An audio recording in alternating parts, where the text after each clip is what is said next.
여러분 많이들 더우셨죠? 한 주간도. 더위는 시간이 지나면 지나갈 겁니다. 조금만 기다리시면 또 조속으로 시원한 바람이 불지 않겠습니까? 더우나 추우나 늘 우리와 함께 하시는 하나님, 이제 다 같이 이 자리에 있으리나 그 하나님을 향해 함께 예배 드리겠습니다.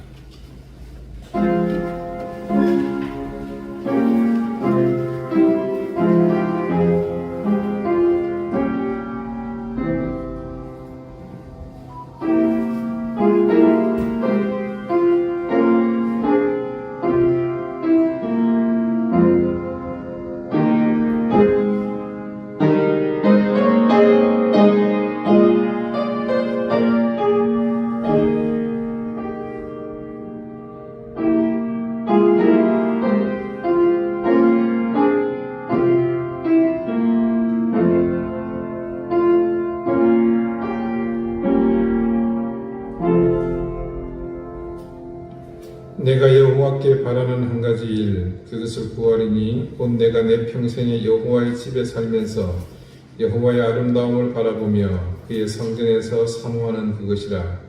여호와께서 환난 날에 나를 그의 초막 속에 비밀히 지키시고 그의 장막 은밀한 곳에 나를 숨기시며 높은 바위 위에 두시리로다. 아멘.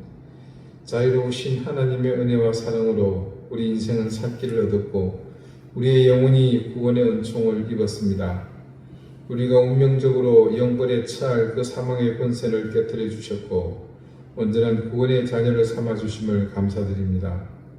오늘 우리의 입술이 거룩하신 하나님의 이름을 부름도, 그리고 우리의 온 마음이 하나님을 향해 경배를 드리며 엎드려 비옵는 것도 모두가 주님의 인자와 자비의 손길에 있음을 온전히 고백합니다.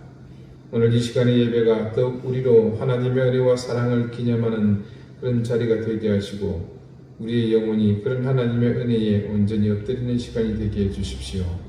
예수 그리스도 이름으로 기원하옵나이다. 아멘. 2장 함께 찬송하겠습니다.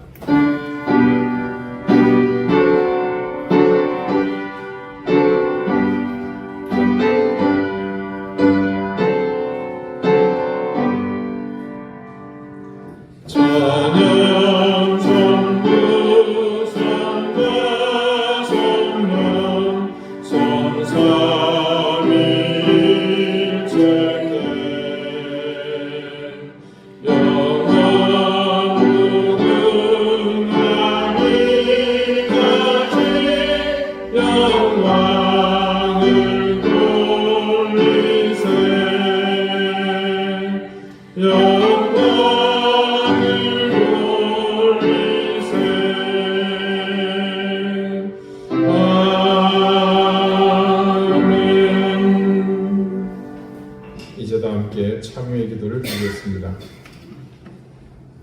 우리의 죄와 허물을 사해 주시는 하나님 앞에 이 시간 우리의 모든 죄와 허물을 남김없이 고백합니다. 거듭난 인생이 살아야 할 삶보다 이전 육의 삶을 기억하며 되돌아 그 길을 애써 헤매고 방황하다 주님 앞에 나왔습니다. 때로는 걷잡을 수 없는 욕망을 뿌리치지 못해 연약함을 핑계로 나를 맡겼고, 때로는 세찬 세파의 힘에 맞서고 싶지 않아 나약함을 핑계삼아 방관하며 나를 그 세파에 던졌습니다. 분명히 맞서야 했고 또 뿌리쳐야 했지만 우리는 맞서고 뿌리쳐야 할 당연한 삶의 자세보다 더 다양하고 타당한 핑계가 많았습니다. 우리는 주님 앞에서도 당당하게 주님을 설득할 수 있다는 자신감에 불탔고 그 길을 가지 않으면 안 된다는 절대적 이유를 갖고 살았습니다. 주님, 이토록 죄악된 생각으로 살았던 우리를 불쌍히 여겨 주십시오. 이 시간 진실된 회개로 참회하오니 우리를 용서해 주시고 이제는 모든 헛된 생각을 물리쳐 주십시오. 이제는 하나님과 나만이 하는 은밀한 죄를 생각하며 계속해서 침묵 가운데 참회의 기도를 드립니다.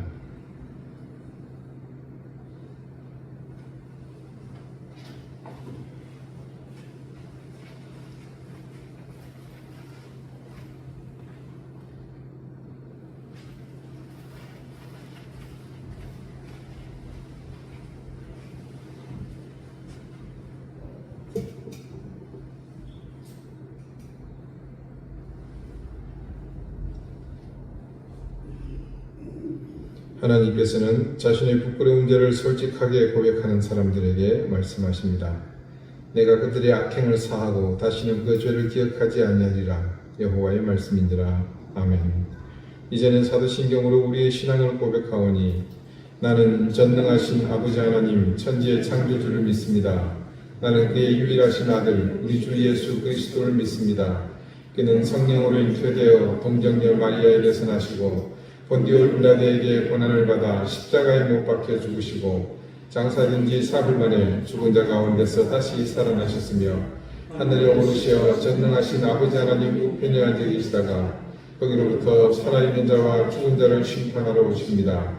나는 성령을 믿으며 거룩한 공교회와 성도의 교제와 죄를 용서받는 것과 몸의 부활과 영생을 믿습니다. 아멘. 자리에 앉으시기 바랍니다.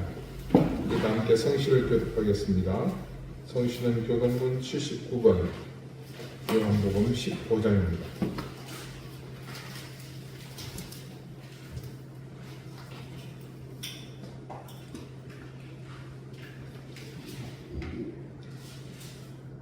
나는 포도나무요 너희는 가지라. 그가 내 안에 내가 그 안에 거하면 사람이 열매를 많이 내나니 나를 떠나서는 너희가 아무것도 할 수 없으리라. 사람이 내 안에 거하지 아니하면 가지처럼 밖에 버려져 마르나니 사람들이 그것을 모아다가 불에 먼저 사버리니라. 너희가 내 안에 거하고 내 말이 너희 안에 거하면 무엇이든지 원하는 대로 구하라. 그리하면 되리라. 너희가 열매를 많이 맺으면 내 아버지께서 영광을 받으실 것이요 너희는 내 제자가 되리라. 아버지께서 나를 사랑하신 것 같이 나도 너희를 사랑하였으니 나의 사랑하는 자라. 내가 아버지의 계명을 지켜 그의 사랑 안에 거하는 것 같이 너희도 내 계명을 지키며 내 사랑 안에 거하리라. 내가 이것을 너희에게 이르는 내 기쁨이 너희 안에 있어 너희 기쁨을 충만하게 하려 함이라. 아멘. 기도드리겠습니다. 열사병, 일사병, 냉방병, 온열 질환, 열대야 단순히 폭염만이 아니라 수많은 것들과 싸워야 하는 이 계절에 우리는 우리 힘으로 어떤 것도 극복해낼 수 없는 존재라는 것을 깨닫습니다. 그저 속히 이 계절이 지나가기만을 고대하며 하루하루 일희일비하며 지내고 있습니다. 하나님, 우리의 연약함을 아시는 아버지께서 우리에게 이 육체적인 고난에서도 우리의 고귀함을 잃지 않도록 우리를 세상에서도 구별되게 더욱 거룩한 자녀로 살아가기에 부족함이 없게 인도해 주십시오. 지구촌에 들리는 전쟁의 소식들, 분쟁과 다툼의 솟아남은 모두가 인간이 가진 탐욕이 정점에 달한 결과라는 것을 잘 압니다. 그런 무서운 힘을 가진 탐욕을 우리는 결코 마음에 담아두지 않게 하시고 철저히 하나님의 뜻을 바라보며 순종하는 순전한 그리스도인의 삶을 따르게 해주십시오. 하나님의 말씀이 우리 인생을 향한 사용 설명서임을 깨닫고 그 말씀을 따라 사는 가장 기본적인 삶의 태도를 결코 가볍게 보지 않게 하시고 그 말씀을 따라 신실한 하나님 자녀의 삶을 살게 해주십시오. 이 시대의 그리스도인으로 사는 것이 이전과 달리 훨씬 더 많은 어려운 시절이 되어버렸습니다. 우리는 더 많은 사명과 책임감을 갖는 신앙의 삶을 살아야 하고 교회에 대한 따가운 시선 속에서 외롭고 고통스러운 길을 가야 합니다. 누구의 책임도 아니고 누구의 잘못도 아닌 오로지 우리가 지금껏 정직하지 못한 신앙과 바르지 못한 믿음 생활을 해온 것에 대한 대가임을 깨닫고 성경 말씀의 가치를 다시 회복하는 길로 나가게 해주십시오. 주님, 세상은 지금 어느 때보다도 공의와 정의를 필요로 하는 시대가 되었습니다. 양심의 소리, 정의와 공정을 부르짖는 일에 우리 그리스도인이 게으르지 않게 하시고 불법과 비양심, 불의와 거짓 선동을 일삼는 무리들이 이 세상에서 이제는 설 곳이 없도록 인도해 주시기를 구합니다. 그리고 우리는 그런 선동에 부안해동하지 않게 하시며 늘 하나님을 향해서 중심을 바르게 세우고 말씀이 이끄는 길로 나가게 인도해 주십시오. 이 시대 속의 모든 교회가 이 사명을 바로 깨닫게 하시며 이제껏 생각대로 욕심대로 개교회를 지향하며 살던 습관을 버리고 하나님께서 명하시는 실패와 후퇴의 길을 당당하게 갈 수 있게 해주십시오. 오늘 이 시간 주님 앞에 더욱 겸손한 마음으로 겸비하여 예배합니다. 이 예배를 통해 이 혼돈 속에서 우리에게 나아가야 할 길을 보여주시고 이 짙은 흑암 속에서 빛을 비춰주셔서 우리 사랑하는 교우들을 진리의 길로 인도해 주십시오. 병마로 고통받는 우리 교우들, 가족들을 구원해 주시고 무엇보다 우리 자녀들의 앞길을 주님께서 형통하게 인도해 주시길 구합니다. 어렵고도 힘든 생업의 현장을 지켜주시고 하나님께서 우리 교우들 가정에 큰 평강과 은혜를 덧입혀 주시기를 구합니다. 하나님, 전쟁으로 셀 수도 없는 많은 생명이 사라지고 있습니다. 전장에 속히 평화가 깃들게 인도해 주시고 인간의 욕망을 끝없이 품어내는 그 모든 분쟁의 현장이 평화의 은혜로 모두 가라앉게 해주십시오. 오늘 이 예배를 주님께 기쁨으로 드리기 원합니다. 하나님, 우리 마음 가운데 자원하는 기쁨과 소망으로 주님을 바라볼 때에 하늘의 신령한 은혜로 우리와 함께 해주십시오. 감사드리며 예수 그리스도 이름으로 기도드립니다. 아멘.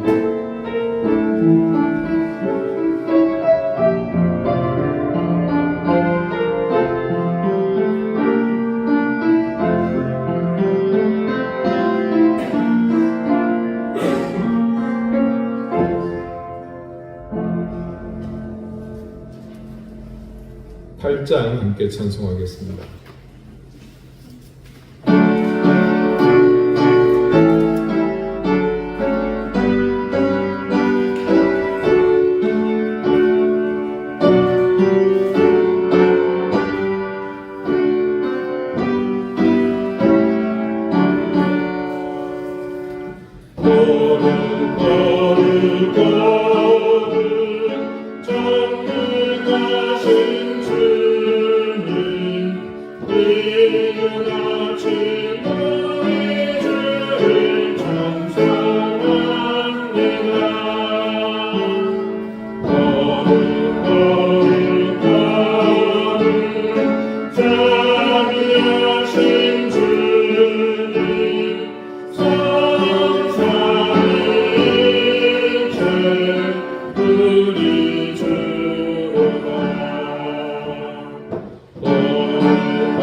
오늘 하나님께서 이 예배 가운데 우리에게 주시는 말씀은 신약 성경 빌레몬서 1장 20절 말씀입니다. 신약 351쪽입니다.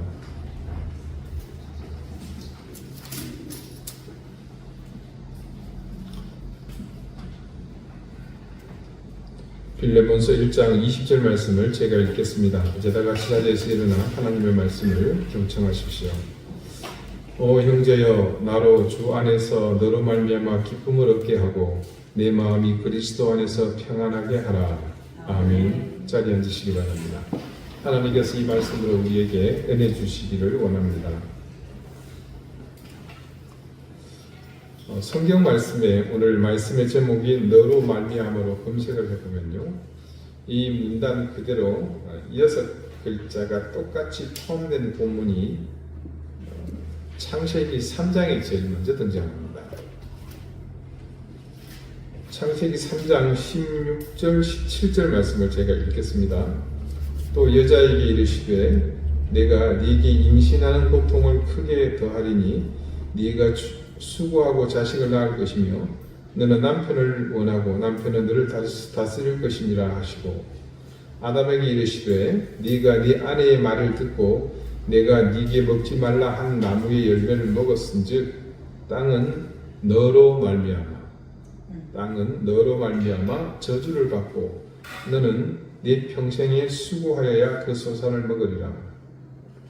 이 본문은 다들 아시겠지만 아담과 하와가 뱀의 유혹에 그만 하나님의 명령을 어기고 선악과를 따먹고 난 뒤 그 사실이 발각되면서 일어난 일입니다. 처음 과일을 먹었을 때 아담과 하와는 자신들에게 큰 변화가 일어난 것을 금방 알게 됩니다.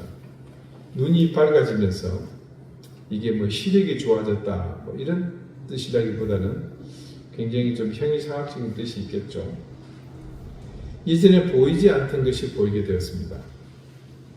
그 밝아진 눈에 상징적으로 제일 먼저 드러나게 된 것은 서로가 벌거벗었다는 겁니다. 엄마야 이게 뭐지? 놀란 그들은 서로 옷을 지어서 우선 급하게 중요 부위를 커버를 했습니다. 이유가 뭡니까? 그 사실을 말씀은 이렇게 증언합니다. 창세기 3장의 6절 이하입니다. 여자가 그 나무를 본즉 먹음직도 하고 보암직도 하고 지혜롭게 할 만큼 탐스럽게도 한 나무인지라 여자가 그 열매를 따먹고 자기와 함께 있는 남편에게도 주매 그도 먹은지라. 이 범행의 진행 과정입니다. 그렇게 겁도 없이 하나님의 명령을 어기고 두 사람이 사이좋게 먹었습니다. 그리고 그 결과를 말씀은 이렇게 증언합니다. 이에 그들의 눈이 밝아져 자기들이 벗은 줄을 알고 무화과 나무 잎을 엮어 치마로 삼았더라. 이 무화과 나무 잎이 저기 완전히 잘 안 가려지는데 그죠? 저는 알거든요. 여러분 이 말씀이 의미하는 바를 아시겠습니까? 그들이 처음으로 수치라는 것을 알게 되었습니다. 분명 조금 전까지 이들은 옷을 입지 않고 살았습니다. 아니 엄밀히 말하면 옷의 존재 여부조차 그들에게는 의미가 없는 삶을 살았습니다. 그런 상태에서 이들이 갑자기 수치를 알게 되었다는 것은 다른 말로 죄의 존재가 그들에게 각인되었다는 말이기도 합니다. 그래서 그 수치를 가리기 위해 여기 보면 무화과 나무 잎으로 엮은 치마를 걸쳤다 그렇게 증언합니다. 당연히 죄를 인식한 두 사람은 하나님의 낯을 피하여 숨었습니다. 그것은 죄를 가진 사람에게 당연히 일어날 수 있는 행동입니다. 이전에는 하나님의 존재가 그들에게는 그저 사랑을 주시는 그런 자상한 분이었다면 이제는 자신들을 책망하고 벌을 주는 존재, 심지어 이 과일을 먹지 말라고 하시며 경고한 말씀이 있습니다. 그것을 먹는 날에는 정령 죽으리라. 그 말씀처럼 실제로 죽는 것은 아닐까 하는 두려움과 함께 이 하나님을 피하게 됩니다. 자신들을 죽일 수도 있는 존재. 아무튼 그때 그들이 할 수 있는 최선은 하나님의 낯을 피해 숨는 겁니다. 그래서 말씀처럼 동산나무 사이에 숨었다 이렇게 증거합니다. 여러분 이게 말이 숨은 것이지요. 하나님 앞에서 숨는 것은 아무 의미가 없죠. 자신들의 눈에 하나님이 보이지 않을 것이라는 생각에 따른 행동일 뿐입니다. 그것은 마치 수콩이요. 위기가 닥쳐오면 어떻게 한다 그럽니까? 두루룩 머리를 쳐박는다 그러죠. 네, 그래서 자기 눈에 아무것도 안 보이니까 스스로 피했다고 생각하는 것과 같은 행동입니다. 이 엄청난 사태 앞에서 인간인 아담과 하와가 취한 행동은 참 실망스럽죠. 물론 그들이 보인 행동은 모든 인간이 보편적으로 보일 행동을 대표하는 그런 모습이기도 합니다. 아담은 먼저 이 사태의 전 책임을 전적으로 여자에게 돌렸습니다. 심지어 그것도 단지 여자에 국한한 것이 아닙니다. 그 여자를 자신에게 보낸 하나님의 책임도 함께 말합니다. 창세기 3장 12절이에요. 아담이 이르되 하나님이 주셔서 나와 함께 있게 한 여자 그가 그 나무 열매를 내게 줌으로 네가 먹었나이다. 예, 그냥 여자가 줬다고 얘기하지 않죠. 수시가 정확하게 묻습니다. 하나님 네가 만들어서 나한테 보낸 여자 아닙니까? 가아가 줘서 제가 먹었습니다. 이 말은 뭡니까? 당신도 책임이 있습니다. 여자는 당연히 자신을 유혹한 뱀의 탓으로 돌렸습니다. 그리고 하나님은 이 사태에 대한 책임을 물으십니다. 창세기 3장 16절과 17절 처음 읽어드린 말씀은요, 그에 대한 하나님이 물으시는 책임에 대한 중요한 내용입니다. 다시 제가 읽어드리겠습니다. 또 여자에게 이르시되 내가 네게 임신하는 고통을 크게 더하리니 네가 수고하고 자식을 낳을 것이며 너는 남편을 원하고 남편은 너를 다스릴 것이니라 하시고, 예전에는 출산이었는데 바뀐 것 같아요. 출산이 훨씬 더 고통스러운데, 그죠? 아담에게 이르시되 네가 네 아내의 말을 듣고 내가 네게 먹지 말라 한 나무의 열매를 먹었은즉 땅은 너로 말미암아 저주를 받고 너는 내 평생에 수고하여야 그 소산을 먹으리라. 주요 골자는 이렇습니다. 여자인 하와는 임신과 출산의 고통을 통해 자식을 얻게 될 것이고 남편의 다스림을 받게 될 것이다. 남자인 아담은 평생 땀 흘리며 수고해야 이제 먹을 수 있게 되었습니다. 그런데 여기서 처음 말씀에 언급한 너로 말미암아, 즉 아담 때문에 이 땅에 중대한 변화가 일게 되었습니다. 말씀 속에는요, 그것은 아담으로 말미암아 땅이 저주를 받게 되었다는 겁니다. 땅이 저주를 받게 되었다. 굉장히 이 표현 자체가 범위도 굉장히 광범위한 것 같은데 결국 이게 뭔지를 우리는 알게 되었죠. 네, 이는 곧 인류 전체가 죄를 안고 태어나는 원죄의 시작입니다. 결국 아담과 하와로 말미암아 우리에게 죄가 들어오게 된 겁니다.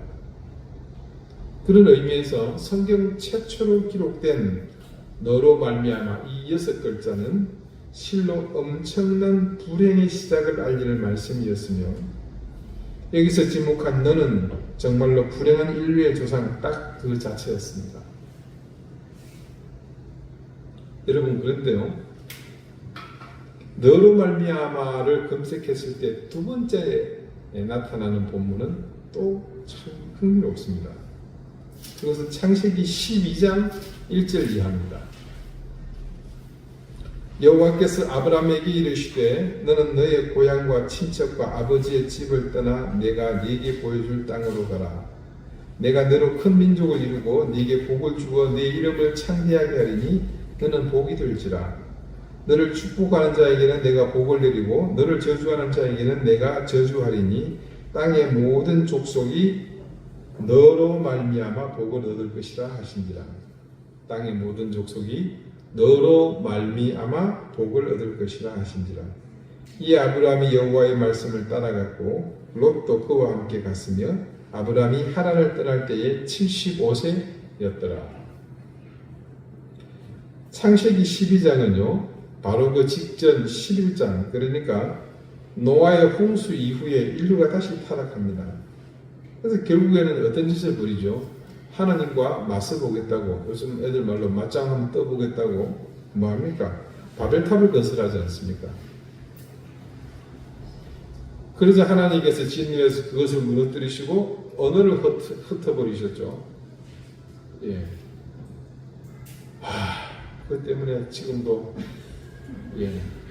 의하고만 돈 벌죠. 아무튼 그런 사건이 끝난 이후에 급작스럽게 분위기가 전환 겁니다. 아브라함이 소위 애들 말처럼 갑자기 툭 튀어나옵니다. 이 아브라함이 여러분 이 앞에 뭐 이런 인물이 있었다 사전 언급이 있던 것도 아니고요. 진짜 갑자기 튀어나온 겁니다. 아브라함의 조건을 잠시 살펴보겠습니다. 아주 오랜 이야기로 거슬러 올라가야 되는데요.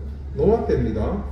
여러분 노아의 세 아들이 있었죠. 셈과 함과 야벳입니다. 그 세 아들 중 셈의 집안인데요.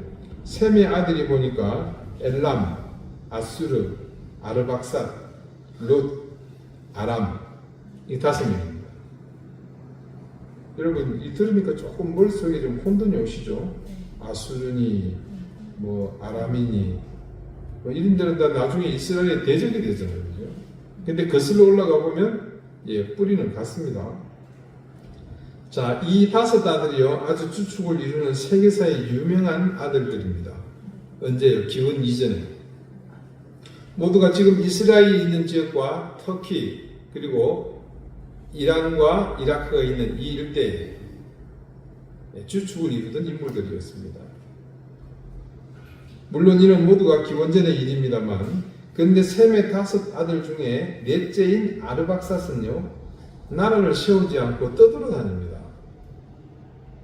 엄밀히 말하면 양 몇 마리 또 염소 몇 마리 소 몇 마리 이렇게 가축을 몰고 이리저리 풀이 있는 곳으로 떠돌아 다니는 유목민의 민족이 되는 거죠. 그렇게 아브라함 때까지 그들은 형제의 땅을 전전하다가 나중에 막내인 아람의 땅에 머물고 있다가 하나님으로부터 창세기 12장에 아브라함의 부름을 받은 겁니다. 아브라함의 가문은 셈의 후손들 중에 장자도 아니었습니다. 그렇다고 번듯이 뭘 나라를 세운 그런 인물도 아닌 미천한 집안인데 하나님이 그런 집안의 한 아들을 그냥 부르신 거예요. 하나님이 부르시는 것은 그분 앞으로 나가는 것이 아니라 지금 어렵게 정착해서 살고 있는 곳을 떠나 수말리 먼 타국으로 가라는 겁니다. 근데 더욱 놀라운 것은 단지 그 집안이 미래가 보장되지 않는 위협 속으로 가는 것이 아니라 단 한 번도 또 어느 누구도 경험해 보지 못한 일을 감당할 사명으로 부르셨다는 사실입니다. 그런데 여기 하나님이 아브라함을 부르시는 소명 속에는요, 이전에는 전혀 상상도 못했던 특별한 선언이 담겨 있습니다. 아담 이후 지금까지 이 땅은 그야말로 죄악의 터전이었습니다. 얼마나 심했으면 하나님이 어떤 일을 벌이셨습니까? 노아 때의 홍수로 다 쓸어버리지 않았습니까? 그래서 당대의 의인이었던 유일한 의인이었던 이 노아를 새로운 인류의 시조로 삼으셨어요. 그런데 그나마도 하나님의 뜻대로 되지 않았습니다. 그렇게 하나님과 전혀 다른 길로 인간의 본성을 따라 나갔던 그 극에 달한 상징물이 뭐였습니까? 바벨탑이었잖아요. 그 사건이 끝나고 바로 하나님은 더 이상 어쩌면 희망이 없는 이 땅에 당신께서 근본적으로 이 문제를 해결할 씨앗을 심는 일을 하십니다. 그것이 바로 이 아브라함을 부르신 일입니다. 아브라함을 이제 저주와 죽음만이 남아있는 이 땅에 복의 건너로 세우셨습니다. 자, 다시 읽어드립니다. 내가 너로 큰 민족을 이루고 네게 복을 주어 네 이름을 창대하게 하리니 너는 복이 될지라. 너를 저주하는 자에게는 너를 축복하는 자에게는 내가 복을 내리고 너를 저주하는 자에게는 내가 저주하리니 땅의 모든 족속이 너로 말미암아 복을 얻을 것이라. 너로 말미암아 아담으로 말미암아 땅이 저주를 받았죠. 그런데 하나님은 그런 이 땅의 복의 길, 그 저주를 끝낼 방법을 주셨습니다. 그것이 바로 새로운 너로 말미암아 즉 아브라함을 통해서 해결하시겠다는 겁니다. 여러분, 우리 교우들께서는 하나님이 내리시는 복의 정체를 알고 있습니다. 그죠? 무병장수하고 돈 많이 벌고 자녀들 출시하는 것, 그게 복의 실체가 아니라는 것을 여러분은 이제 잘 아십니다. 하나님이 주시는 복의 실체는 하나님이 지으신 인간이 인간답게 살도록 하시는 모든 것, 그것을 가능하게 하시도록 애프터 서비스하는 것이 복이라는 것, 우리는 그거 잘 알고 있습니다. 그것은 다른 말로 너로 말미암아 땅이 저주를 받게 되므로 이후로는 인간이 인간답게 살지 못하게 되었는데 이제 후로는 복을 받음으로 하나님이 처음 지으신 인간처럼 살 길이 열렸다는 뜻입니다. 하나님이 지금 아담을 부르셔서 너로 말미암아 이 아브라함을 통해서 이 땅에 복을 주시겠다. 즉 죄로 영원히 죽은 인생이 생명의 사람으로 살 길을 주시겠다는 그런 선언이었습니다. 그래서 너로 말미암아라는 이 말은 인류 역사에서 명암이 갈리는 아주 중요한 문장입니다. 하나는 뭡니까? 멸망, 죽음, 사망이 들어오는 계기였다면 또 하나는 뭡니까?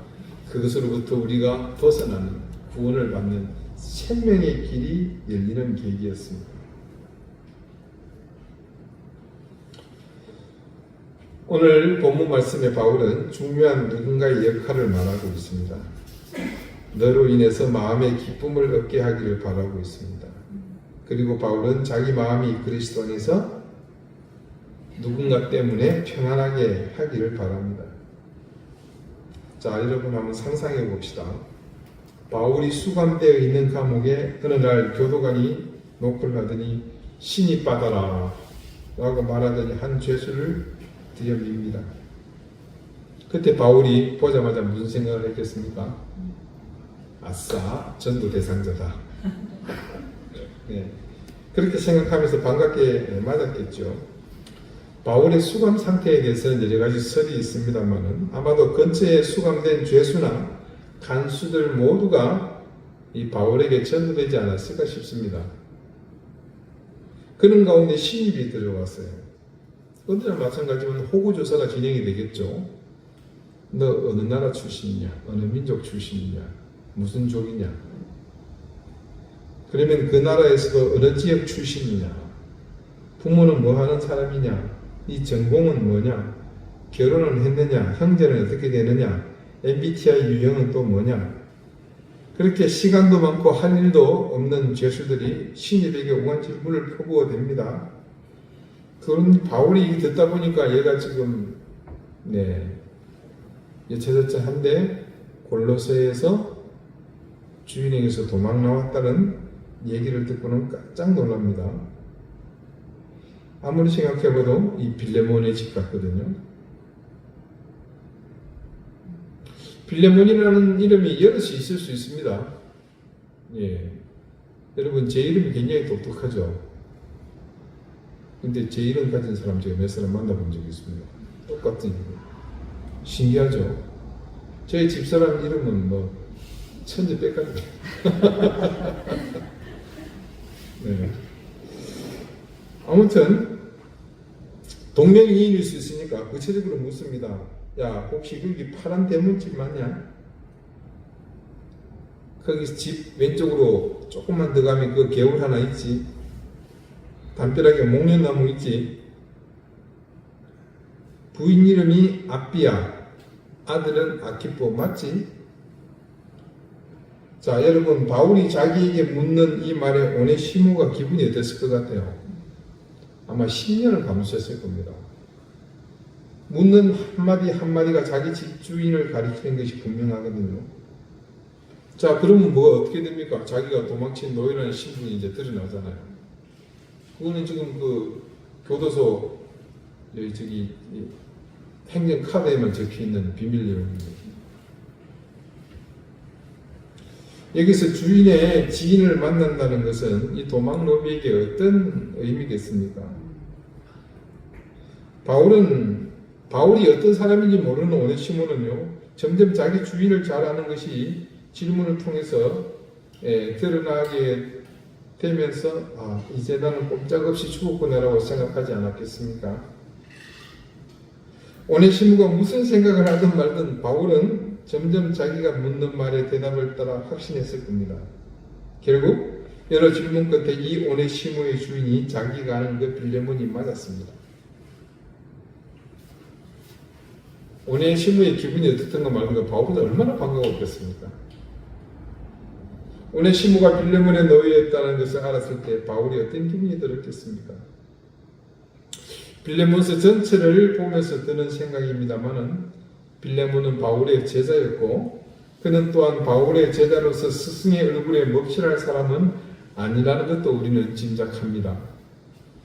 바울은 그런 빌레몬을 알기에 이 오네시모에 대한 애정이 남달랐을 것으로 추측이 됩니다. 그래서 유독 그를 아끼고 사랑하고 주님의 제자로 더욱 그를 양육했으리라 그렇게 짐작합니다. 여기에는 중요한 가정이 필요합니다. 만약에 바울이요 빌레몬을 신뢰하지 않았다면 비록 자기 제자이기는 하지만 그 인격이 형편없고 인성이 볼품없었다고 생각해 보십시오. 과연 바울이 오네시모에게 그런 관심을 가질 수 있었겠으며 그렇게 그리스도의 제자를 양육할 마음이 생기기나 했겠습니까?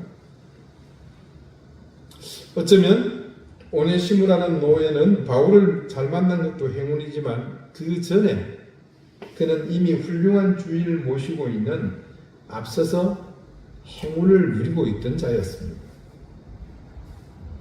그리고 거기에 대해서 그의 그런 성품과 신앙은 선한 영향을 발휘했고 지금 한 영혼을 구원하는 역사를 낳게 했습니다. 누구 때문에요? 빌레몬 때문에. 결국 이 빌레몬서는 바울과 오네시모의 이야기 이전에 한 신실한 주인 빌레몬에 관한 이야기이기도 합니다. 오늘 말씀도 바로 그런 내용으로 구성되어 있습니다. 바울이 본문의 서두에서 부르고 있는 형제는 두말할 나위 없이 빌레몬입니다. 그리고 그가 바울에게 어떤 존재인지 크게 두 가지를 말하고 있죠. 빌레몬은 자신에게 기쁨을 주는 존재이며 동시에 자신에게 평안을 주는 존재라고 합니다. 근데 여러분 오늘 설교 제목이 뭐죠? 너로 말미암아 그리고 뒤에 숫자 하나 붙었잖아요. 두 번째예요. 이미 이런 사실이 앞서서 있었습니다. 6월 둘째 주 말씀의 제목이 오는 것 같습니다. 빌레몬서 1장 7절의 말씀. 형제여 성도들의 마음이 너로 말미암아 평안함을 얻었으니 내가 너의 사랑으로 많은 기쁨과 위로를 받았노라. 예, 그때도 지금과 같이 빌레몬으로 말미암아 바울과 같이 골로새 교회의 성도들은 기쁨과 평안, 위로를 받았다는 사실을 증거했습니다. 우리도 그런 사람이 되어야 합니다. 누구든 우리를 만나는 사람은 나로 말미암아 기쁨을 얻을 수 있어야 합니다. 그리고 누구든 주님 안에서 평안을 누릴 수 있어야 합니다. 이 편지의 수신자인 빌레몬은 그런 의미에서 이 땅에 그리스도인이 살아야 할 목적과 방향을 바르게 알려주는 모범적인 신앙인이라고 할 수 있습니다. 바울이 두 차례에 걸쳐 같은 말로 너로 말미암아라고 재차 강조한 것은 그런 빌레몬의 신앙이 오늘 이 같은 결과로 이어졌기 때문입니다. 여러분, 빌레몬의 신앙이 없었다면요, 그런 신앙이 또 그런 인품이 그런 믿음에 대한 자세가 없었다면 이 빌레몬서는 존재하지 못했을 겁니다. 우리가 지금 이 빌레몬서를 읽고 그 가운데 이 모든 사실을 눈으로 확인할 수 있는 것은 바로 빌레몬으로 말미암아 바울의 말처럼 너로 말미암아 가능했던 겁니다.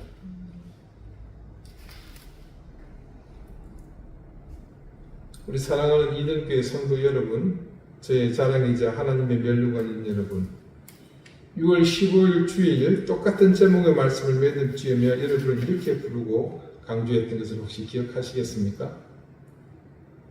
우리 이등교회는요, 세상에서 보다 더 신실하고 구별된 그리스도인이 되려고 많은 노력을 하고 있는 사실을 강조했습니다. 그 노력의 핵심이 무엇인지 여러분 귀 속에 글자로 각인이 되어 있습니다. 정직한 신앙과 올바른 믿음. 여기 빌레몬 너로 말미암아 이 말씀의 핵심이 또한 이것입니다. 그것은 또한 교회로서의 본질적인 역할이기도 합니다.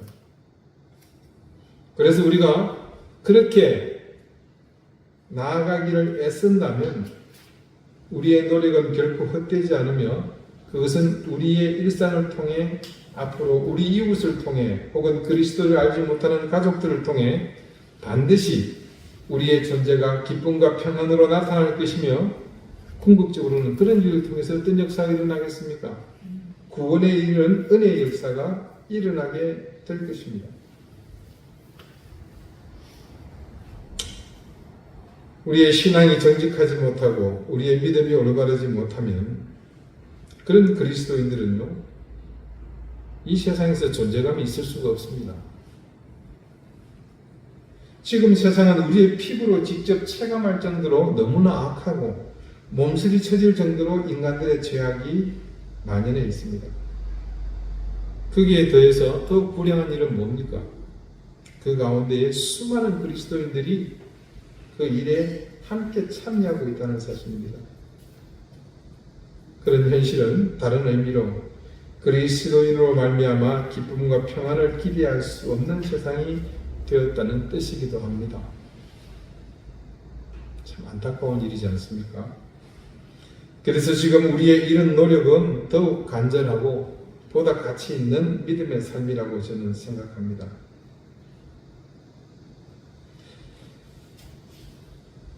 하지만요, 이 시대에 우리가 이 길을 가는 것은 결코 쉽지 않습니다.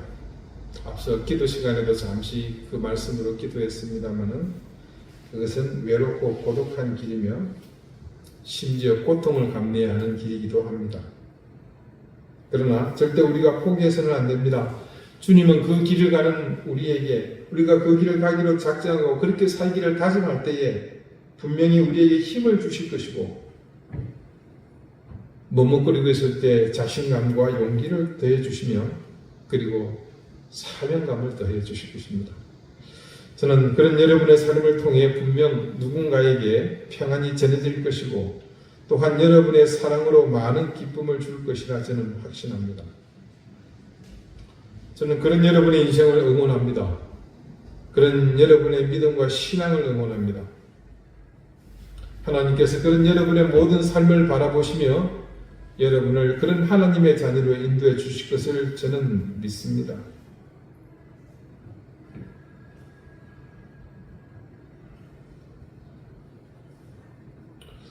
여러분, 누군가 여러분을 생각할 때 그 사람의 마음속에 어떤 마음이 들 것 같은지 그런 생각을 해보신 적이 있으십니까? 저는 목회자로 살면서 그런 물음에 대해서 종종 제 스스로 답을 구해봅니다. 그러나 예기치 않게 모든 이에게 기쁨과 사랑만을 주는 것은 아니었습니다. 그것은 자이든 타이든 많은 사람들에게 여러 생각들을 심어줄 수 있는 여지가 우리에게는 모두 있습니다. 여러분, 그럴 때마다 오늘 말씀을 기억합시다. 너로 말미암아. 성경은 분명하게 명암을 구분해서 우리에게 제시하고 있지 않습니까? 나로 말미암아 땅이 저주를 받을 것인지 아니면 나로 말미암아 복을 얻을 것인지 우리는 이 물음에 우리 자신을 자주 세워놓고 그 답을 구하는 삶을 살 수 있었으면 좋겠습니다.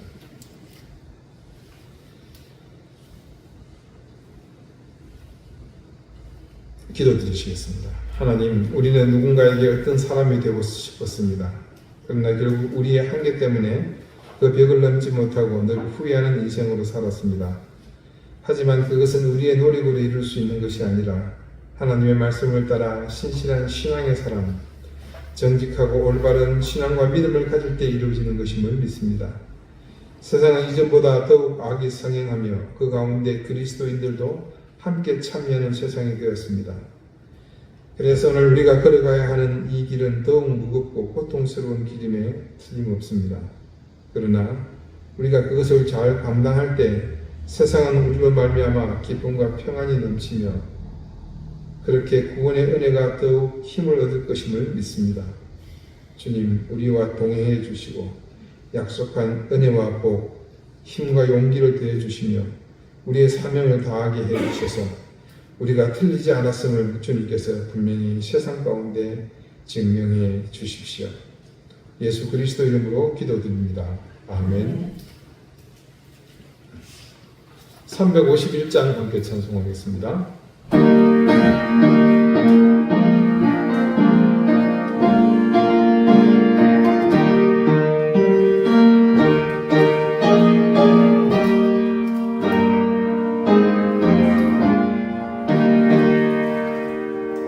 믿는 사람들은 주의 은사니 앞서가신 주를 따라갑시다. 우리들 참 예수 이를 들고서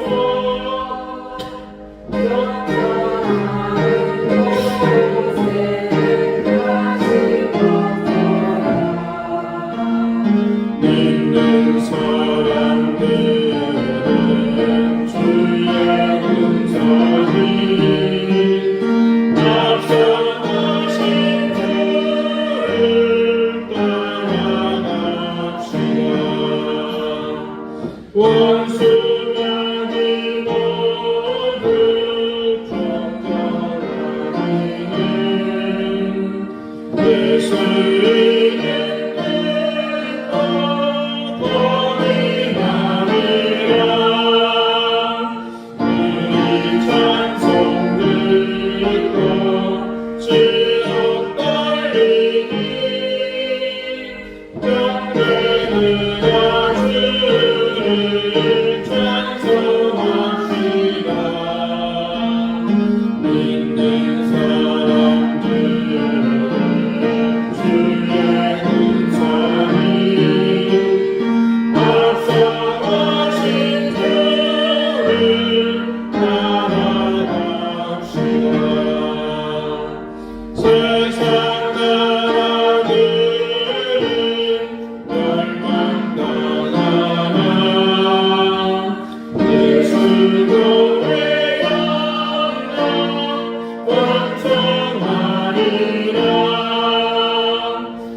믿는 사람들은 주의 은사니 앞서가신 주를 따라갑시다. 백성들아 와서 함께 모여서 우리 모두 함께 내가 부르세 영원토록 영광 권세 찬송을 우리 있는 주께 돌려보내세. 믿는 사람들은 주의 은사니 앞서가신 주를 따라갑시다.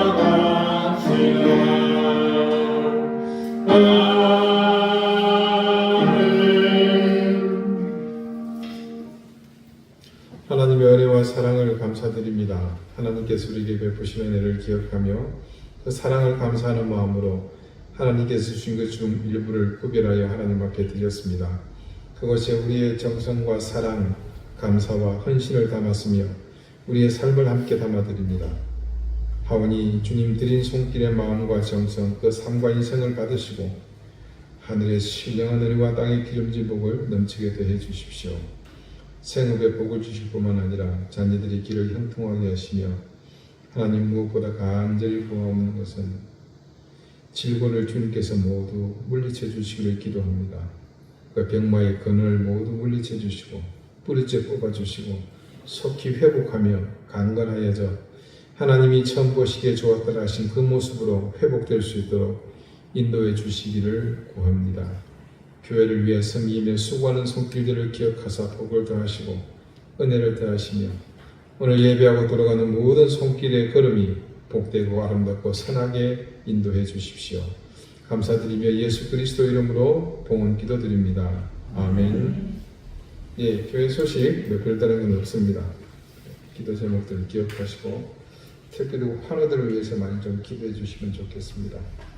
주부에 기록되지 않았습니다만은 우리 최혁경 집사님 동생을 위해서 또 우리 김광림 교수님 사모님도 지금 건강검진에서 뭐가 좀 발견이 돼가지고 기도하고 있습니다. 여러분 기억하시면서 함께 기도해 주시면 감사하겠습니다.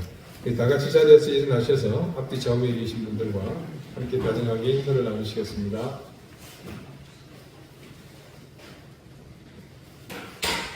(54장) 함께 찬송하겠습니다.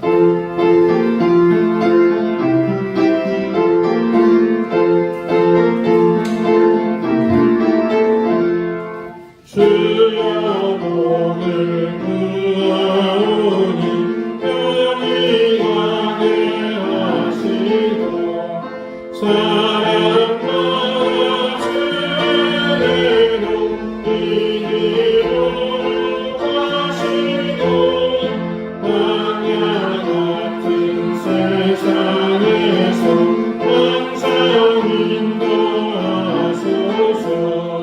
주의 복된 말씀 듣고 또한 감사합니다. 구원받은 주의 성도 열매 맺게 하시며 하나님이 우리 함께 항상 계시옵소서.